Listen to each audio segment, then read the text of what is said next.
absolutely crushed by what we believe is going to be one of the worst teams in the league. But I got to tell you, when it was starters versus starters, it didn't turn out so well. It did not turn out so well. And many fans today are screaming from the top of the mountain what they've been saying since the draft. We got absolutely destroyed. Even before the Fever took the court against Dallas, something felt off. Typically, the team's energy felt loud, self-assured, and enthusiastic. But this time, fans were immediately keeping a close eye on the tense atmosphere. Observed the reason. During warm-ups, Sophie Cunningham's movements were abnormal. Nobody realized how serious it was at first. It was hardly mentioned in the broadcast. Players attempted to appear composed, but strange footage kept coming in. Responses from the Fever bench. Then, before the game really started, everything changed. The injury narrative pertaining to one of the most talked about topics in women's basketball was already Sophie Cunningham. Supporters were irritated. Many thought that the recent physical play against Fever players had gone too far. Additionally, following the prior game, social media footage of the collision involving Branna Stewart caused an outburst of rage. Dispersed all over to edits in slow motion. Videos of reactions. There is a lot of debate in the comment sections. It was just regular basketball, according to some supporters. Others thought that the targeting of Fever players was excessively harsh. And now, it was hard to ignore the tension surrounding the team going into this game against Dallas. Then Lexie Hull appeared on camera. And all of a sudden, fans noticed something strange. Hull appeared irate. Not sentimental. Not anxious. Furious.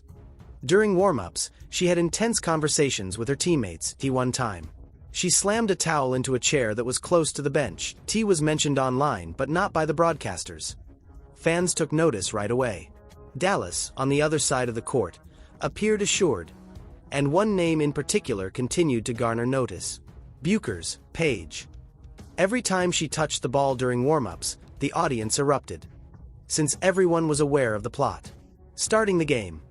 Caitlin versus Paige. Point 2 of basketball's biggest names. Point 2 players were always comparing. Online. And right now, on one of the largest stages, they were finally facing each other once more. The start of the game. Dallas emerged quickly, incredibly quick. The Fever began to struggle right away. There were no shots falling. Rotations appeared disorganized. In a matter of minutes, the short roster issues became apparent. Almost immediately, commentators started bringing up fatigue because Dallas attacked non-stop, and Indiana just lacked the same depth and the interim. Paige appeared at ease. She set the pace. Make challenging shots. Fans are not missing on this post. If you can't find some rebounds, there won't be many wins this season. I mean, yeah, totally outcoached. White absolutely sucks, and the moron owner's keeper, and the loser cocks around. This was embarrassing loss and proved how bad a coach White is. Boy, I got to tell you.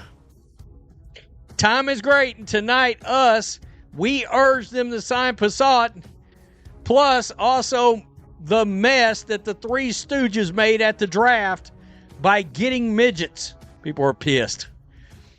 Maybe, just maybe, you can get rid of some of the mini point guards you have and get a effing big.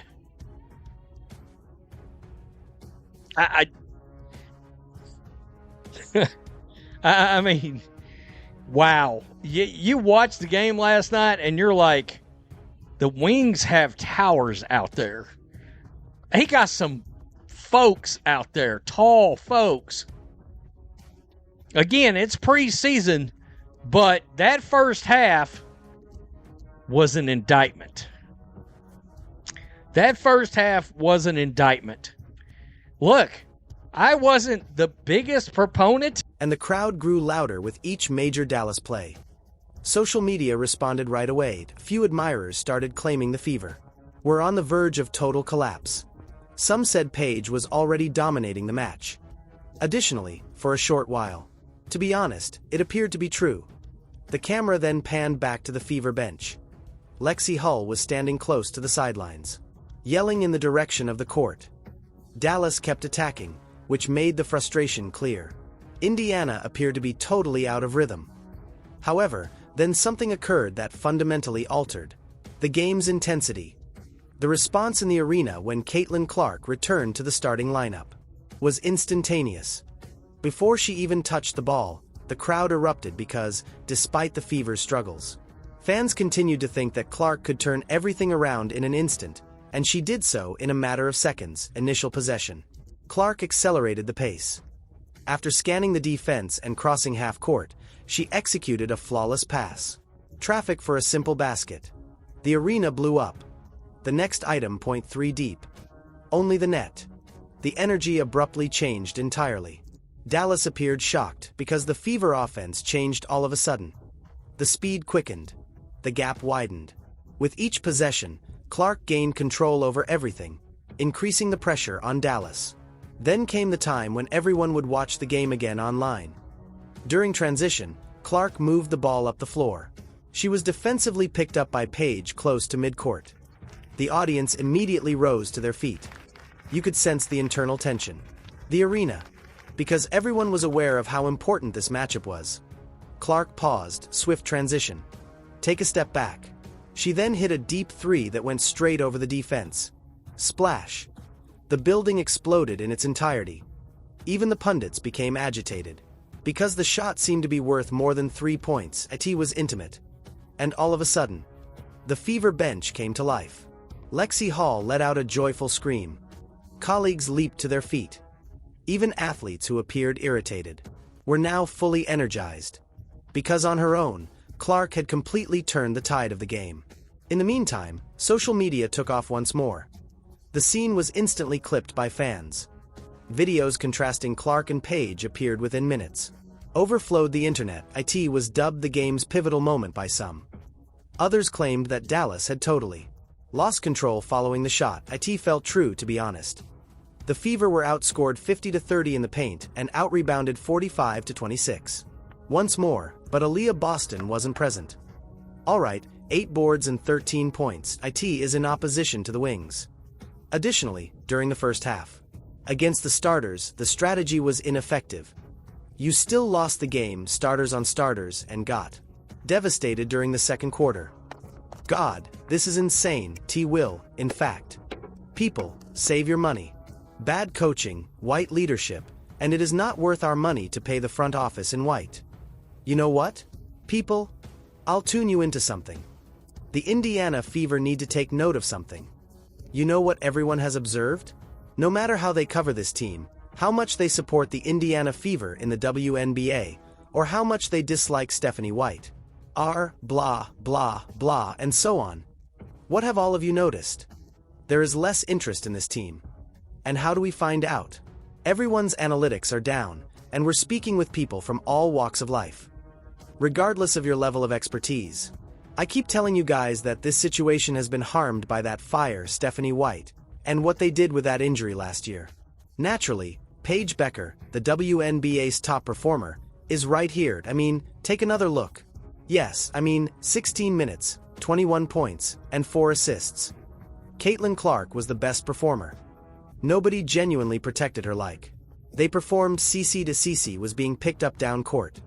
Because Clark took full control after that.